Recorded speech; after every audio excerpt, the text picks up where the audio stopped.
po e kam seriozisht dhe shkruaj deri në fund. Deputeti socialist Erion Braçe ka konfirmuar më në fund se do të kandidojë për Bashkinë e Tiranës. Me anë të një video mesazhi në Instagram, Braçe sqaroi se kryeqyteti ka nevojë për një dimension ndryshe. Nuk është ambicia ime personale, nuk është interesi im personal, por mendoj që kemi një mundësi shumë të madhe për ta zhvilluar këtë qytet në një dimension të ri, përfshirës dhe ku gjithë secili gjen jo veten e tij, jo thjesht jetën e tij, por të mirën e tij.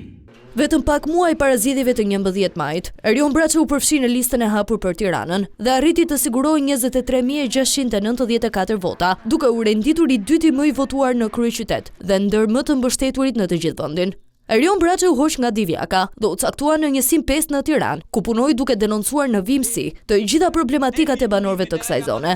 Ambicia e tij për Tiranën vjen disa muaj pasi Rama caktoi Ogerta Manastirliun si kandidate për kryetare të bashkisë së kryeqytetit. Një vendim që u la pezull për shkak se gjykata kushtetuese riktheu në detyrë kryeBashkiakun e arrestuar Erion Veliaj.